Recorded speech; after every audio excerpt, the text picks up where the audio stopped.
আমরা আসলে দর্শক কে মানে দর্শকের টেস্ট বুঝি, দর্শকের টেস্ট জানি, এরকম দাবি করে দর্শক যেটা খায় সেরকম জিনিস খাওয়াচ্ছি, দর্শককে তৈরি করছি না।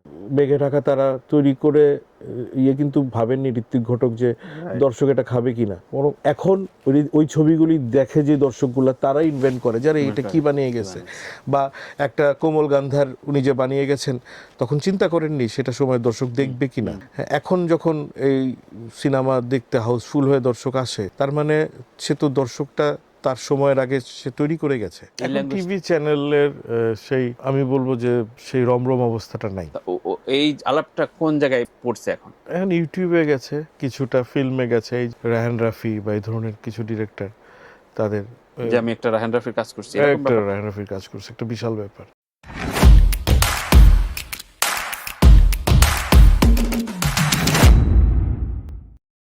ধরেন আপনি এই গত 5-7 বছরের সব ধরনের জনরারই মুভি করেছেন। হ্যাঁ, ফুল কমার্শিয়াল, ফ্যান্টাসি, ক্লাসিক, কি যেন বলে, অফ ট্র্যাকের, অন ট্র্যাকের। বাংলাদেশি ফিল্ম ইন্ডাস্ট্রি কোথায় দাঁড়ায় আছে আসলে? আমি প্রশ্নটা একটু বিস্তারিত বলি। ধরেন আমি এবার ইউএসএতে একটা ফিল্ম ডিস্ট্রিবিউশন কোম্পানির সাথে কাজই করলাম। অনেকগুলো এএমসি, রিগেলের ডিরেক্টর লেভেল থেকে শুরু করে সিও লেভেলের সাথে বসছি, কথা বলছি, পরিচয় হয়েছি। একজন খুব দারুণ কথা বলছে যে বাংলাদেশি ছবির আসলে কোনো ক্যারেক্টার তৈরি হয় নাই।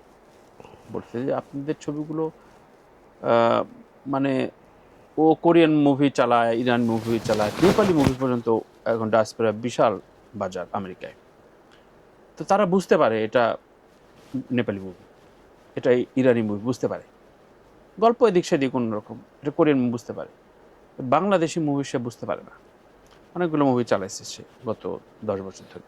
মনে হবে যে এটা বোধহয় হংকং স্টাইলের একটা ছবি। সত্যিই তো বাংলাদেশি ছবির যে একটা বডি, ধরেন ইরানি মুভি, আমি বুঝতে পারবো এটা ইরানি মুভি। হ্যাঁ, আমি বুঝতে পারছি আপনি কি বলছেন। হ্যাঁ, আমাদের আসলে কোনো চরিত্র তৈরি হয়নি বাংলাদেশি সিনেমার।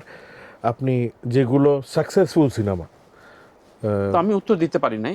হ্যাঁ, পারিপার্শ্বিকতা বিচারে যেগুলো আমরা সাকসেসফুল সিনেমা জানি, সেই সিনেমাগুলিকে এই গত ধরেন 1-1.5 বছর 2 বছরের মধ্যে সেগুলো ধরেন তাণ্ডব আপনি ফালান সবকিছু, ভয়েসটা সব ফালাই দেন। হ্যাঁ, আপনি তামিল ডাবিং করে দেন ফুল তামিল বা ইয়ে করে দেন, একদম। আপনি আপনি বাড়ি ডিসপ্লে করেন, ও তামিল বলে বিশ্বাসই করবে না যে এটা বাংলাদেশি সিনেমা। হ্যাঁ, আমরা আসলে নিজের দেশি সিনেমাটার বাইরে যত ধরনের ওয়ার্ল্ড ক্লাস সিনেমা আছে সব বানায় ফেলতেছি। সে টেলিভিশনের মধ্যে বানাচ্ছে, কিন্তু সিনেমা আমরা তো বেশিরভাগ ডিরেক্টর যারা দেখবেন ফেসবুক প্রোফাইলের মধ্যে ফিল্ম ডিরেক্টর লেখা, প্রত্যেকেই তো তারা আসলে টেলিভিশনের মধ্যেই সমস্ত ওয়ার্ল্ড ক্লাস এক্সপেরিমেন্ট করে ফেলতেছে, শুধুমাত্র নিজের ক্যারেক্টারিস্টিক্সটাই বুঝে উঠতে পারছেন না। যেমন ধরেন জীবন থেকে নেয়া যদি কথা আমি বলি, যদি ধরেন মাটির ময়নার কথা বলি, যদি আমি বলি সে আমাদের এই উৎসবের কথাই বলি, বিদেশি গল্প ছায়াবলম্বনে, কিন্তু এটা তো বাংলাদেশি সিনেমাই, বাংলাদেশি জীবন দেখা যাচ্ছে। উৎসবকে নিয়ে মকারি করছেন, যদিও এটা যখন হিট হয়ে গেল তখন মকারিটা কমছে, কিন্তু শুরুর দিকে বলে এটা নাটক বানাইছে। হ্যাঁ, কিন্তু এটা তো একটা দেশি, আমাদের দেশের কোনো ঘটনা, বা ধরেন অজ্ঞাতনামার যদি কথা বলি বা হালদার কথা বলি, তো দেশি সিনেমা দেখলে মনে হয় এখানকার জীবন দেখছি, বা দেশান্তর। হ্যাঁ, একটা আমি বলবো যে, বা ধরেন মৃধা বনাম মৃধা, যেটা দেখলে মনে হয় যে এই জীবনের গল্প, এই দেশি গল্পই দেখছি আমরা। মানে যেই সিনেমাগুলো আমি এই ইদানিংকালে দেখেছি বা ইয়ে করেছি, তো আপনি এর বাইরে সাকসেসফুল সিনেমার জন্য আমাদের অনেক কোটি কোটি টাকা ইয়ে করছেন প্রডিউসার, বিভিন্ন ধরনের প্রডিউসার। সেই সিনেমা দেখে আমার মনে হয়েছে যে উনি কেন এই টাকাটা এখানে ঢালছেন, মানে অনেক বাজেটের ইয়ে দরকার। ওই যে আপনি একটু আগে বললেন যে সৃজিতের কথা অনুযায়ী 3টা রোলস রয়েস দরকার, এরকম দরকার বলে গেছে, এর জন্য আমি ডিফারেন্সটা টান। হ্যাঁ, মানে ওই জন্য বলছি যে ধরেন ওই রকম বড় বড় কতগুলি গাড়ি দরকার, আসা এবং গাড়ি উল্টায় ফেলা দরকার, আমদুম পড়া দরকার। তার মানে তার এত পয়সা সেই জায়গার মধ্যে ওয়েস্ট করেছে, এবং মানে কি কারণে করেছে আমার কাছে মনে হয়েছে যে সে কোথাও তার সাথে দেখা হয়েছে, এমন হয়েছে আমার আগ্রহ হয়নি যে তার সাথে যে আমি হ্যালো বলি বা পরিচিত হই, যে আমার মনে হচ্ছে যে একটা মানুষ এই জায়গায় তার পয়সা ঢালতেছে নির্বিকারভাবে, এবং এটার কেন ঢালতেছে সে জানে না, এটার মোটিভ কি, মানে তার গোল কি, তার সিনেমা বানানোর মানে পার্সপেক্টিভ কি শুধু টাকাটাকে নিয়ে আসা বাসায়? অবশ্যই টাকা আসতে হবে, কিন্তু সেটার জন্য এই পরিমাণ টাকা ঢেলে আমার টাকা আনতে হবে। আমার মানে মনে হয়েছে যে আমাদের আসলে বেসিক জায়গাটায়, যদি বাংলাদেশের ফিল্মের কথা বলেন, আমরা কথা নিজেদেরকে পারি নাই তো। আমাদের ধরেন চিরকাল আমরা একটা জ্ঞান হওয়ার পরে দেখেছি যে বাংলাদেশি সিনেমাকে, বাংলাদেশের পোভার্টিকে ওয়ার্ল্ড ওয়াইড এক্সপোজ করে অ্যাওয়ার্ড পাওয়ার এক ধরনের টেন্ডেন্সিতে সিনেমা বানিয়ে গেছেন এক ধরনের, এক ধারার ডিরেক্টররা। পরবর্তীতে সময়ে বাংলাদেশি জঙ্গিবাদ এবং এই ধরনের ইসলামী এক ধরনের বিভিন্ন রকমের সংস্কার, এগুলোকে নিয়ে এক ধরনের প্রচেষ্টা দেখেছি ইন্টারন্যাশনাল আসপেক্টে, এটা অনেক সেলেবল বলে, হ্যাঁ, এরকম প্রচেষ্টা দেখেছি। কিন্তু সেই জায়গার থেকে আমার কালচারকে রিপ্রেজেন্ট করে ইন্টারন্যাশনালি, আমার কৃষ্টিকে নিয়ে আমি একটা চলচ্চিত্র বানিয়ে সেটা ইন্টারন্যাশনাল দর্শকদের কাছে আমি যে অ্যাওয়ার্ড হোক যাই হোক, যেটার জন্যই অ্যাট্রাক্ট করানোর জন্য যে প্রচেষ্টাটা নেব, সেইটা আমি দেখি নাই আসলে। আমার কাছে মনে হয়েছে যে কম, হ্যাঁ, আমাদের মানে ওই এক ধরনের, ধরেন এই যে বললাম যে ডিরেক্টর ক্লাসটা, এনারা কিন্তু ওই ইন্টারন্যাশনাল ফেস্টিভ্যাল বেসডই তাদের চিন্তা চেষ্টা করে গেছেন। কিন্তু আমার কাছে আমি জানি না যে ধরেন ইরানি ছবির কথা আপনি বললেন বা কোরিয়ান সিনেমার কথা বললেন, ও আসলে আগে ওর গল্প বলাটার ধরনটাকে পিক করতে চায়, তারপরে ফেস্টিভ্যালে পাঠাতে চায়। কিন্তু আমাদের এখানে আগে যোগাযোগ করে ইংলিশ ঠিকমতো লিখতে পারা, ইংলিশ ঠিকমতো বলতে পারা, কিছু পোলাপয়েন্ট সেট করে দিয়ে বছর বা বছর ধরে আমরা কিন্তু জানি এরকম অনেক ডিরেক্টররা বিভিন্ন ফেস্টিভ্যালে কিন্তু কানেকশন, কমিউনিকেশন ডেভেলপ করেছেন, শুধুমাত্র সিনেমা বানানোর আগে কিন্তু ফান্ডিং টান্ডিং করে নিয়ে তারপর নেমে পড়ছেন, মানে তাদের ক্যারেক্টারিস্টিক্স তৈরি করেনি, ওইটা রিকোয়ারমেন্ট ওয়াইজ কী কী দরকার, ওই ফেস্টিভ্যালের রিকোয়ারমেন্ট ওয়াইজ কী কী দরকার সেইভাবে করে সিনেমা বানিয়ে গেছে। তো যে কারণে হয়নি হয়তো বা, আমি তো এত কেউ না, মানে বিচক্ষণ কেউ না তাদের মতো, বিচক্ষণ, বাট আমি একজন অবজারভার। খুবই খুবই প্রাসঙ্গিক একজন অভিনেতা এই সময় ইন্ডাস্ট্রির জন্য। কিন্তু ধরেন এই যে আলাপ করলাম, এই যে ধরেন 5 মিনিট ধরে আলাপ করলাম, এই আলাপটা বাংলাদেশি ফিল্মের জন্য 10 বছর যদি প্ল্যান করি, এটা কি জরুরি না যে আমাদের নিজস্ব দর্শক তো নাই? তাহলে আপনি দেখেন, আপনি তো নিজস্ব দর্শক বাংলাদেশে নাই। হ্যাঁ, তাই মানে বিচ্ছিন্ন। কারণ এই যে আমরা আলাপ করলাম না, ধরেন যাদেরকে নিয়ে আলাপ করলাম, তারা তো ধরেন এরপরে কি আগেও দেয় নাই, পরেও দিবে না, ধরেন কাস্টিং দিবে না, কাজ দিবে না, না এবার বেশি কথা বলে, বেশি বোঝে, দরকার নাই।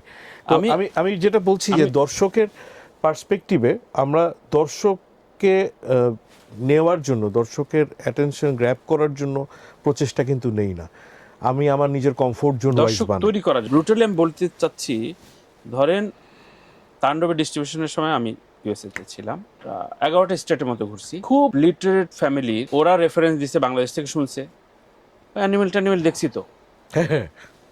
দেখেন ও আর যাওয়ার আগ্রহ পাচ্ছে না, ও কিন্তু খুঁজতেছে যে একটা বাংলাদেশি ছবি দেখবে, মানে যে ফ্লেভারটা ও চায় ওখানে বসে। তো আপনি তো ওইটা দিতে পারছেন না, মানে ওইটার দিকে যাচ্ছেন না। আমি রাফি হয়তো রাগ করবে, কিন্তু বাস্তবতার কথা আমি মানে ফেস করলাম, আমি প্রমাণ সহ বলে দিতে পারবো। তো এইভাবে চললে আসলে ফিল্মটা কোথায় নিয়ে যাচ্ছেন?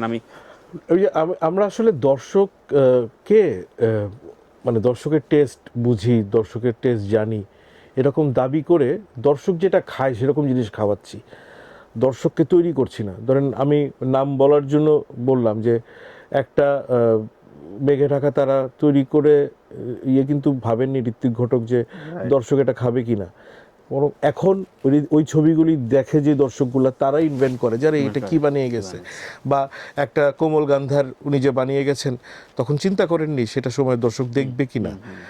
এখন যখন এই সিনেমা দেখতে হাউসফুল হয়ে দর্শক আসে, তার মানে সে তো দর্শকটা তার সময়ের আগে সে তৈরি করে গেছে।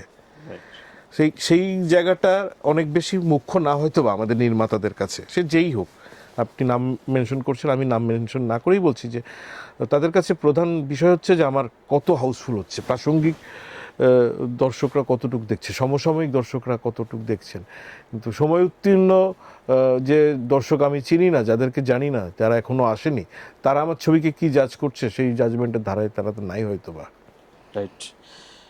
প্রথম সেগমেন্টে একটু তাত্ত্বিক আলোচনায় আমি একটু থাকতে চাইলাম, কারণ এগুলো দরকার শাহেদ ভাই, আসলে এগুলো আলোচনাটা করাও দরকার। এখন ইন্ডাস্ট্রি কারা রোল করতেছে? আমরা 10 বছর আগে যদি বলি যে আপনারা খুব চাইতেন এনটিভিতে একটা নাটক যাবে, মানে মোস্তফা কামাল সৈয়দের চোখ দিয়ে আপনার একটা নাটক যাবে, এটা আপনার ভালো লাগার বিষয়।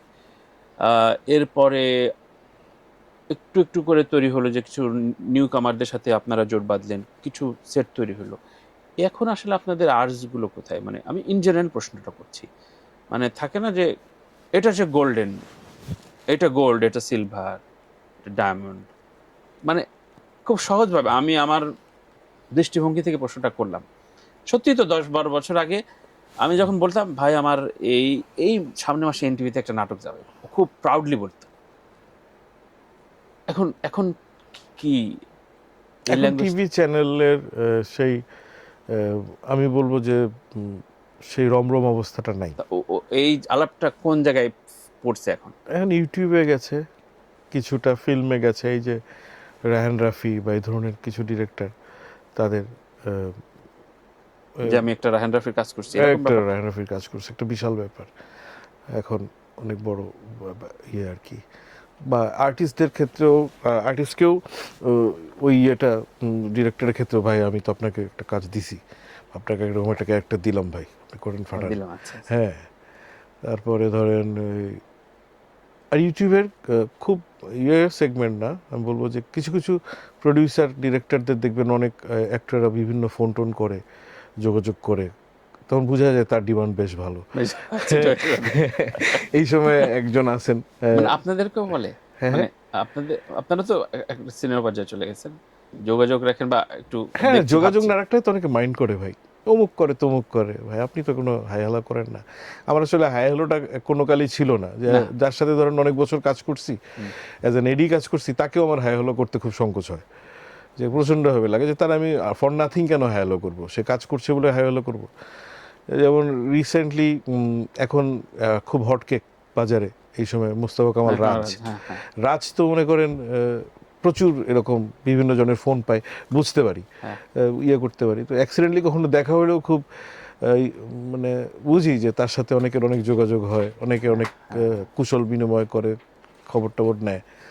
তো আমার একটু কেমন জানি লাগে যে ঠিক আছে, একদিন অফিস গেলাম, একটু চা খেলাম, ঠিক আছে, ওইখানে ওই বিল্ডিংয়ে সামো আমার ওই রায়হান খানের অফিস, সেখানে আমি আমার ফিল্ম ট্রাইব্যুনাল যেই ফিল্মের জন্য গেছি, তো সামোর অফিসে একদিন ওর সাথে একটু নাস্তা রাস্তা খেয়ে আসছি, তো আমি কথা প্রসঙ্গে বুঝছি যে তার এটা ফেস করতে হয় বেশ, বা তার এক ধরনের খুব ভালো এই সময় ডিমান্ড আছে, এই সময় ডিমান্ড, মানে এটা সিজনাল ওয়াইজ তো চেঞ্জ হয়, তো চরিত্রগুলো পাল্টায়, কিন্তু আপনি এই স্রোতে ভাসাতে চান না। মানে আমার ভাষার বিষয় না, আমার একটা ধরনের নিজস্ব সংকোচ আছে, যে আমি নিজে যখন এডি ছিলাম, আমাকে কেউ কাজের জন্য ফোন দিলে আমি খুব বিরক্ত হতাম। এটা কি শিল্পের আভিজাত্য বলছেন না শিল্পের কলিন্য বলছেন? না, একটা আর্টিস্টকে যদি আপনাকে দরকার হয়, আপনার তো কারোর সাথে যোগাযোগ মেনটেন করে বা লিয়াজও করে তো কাজ করতে হবে না।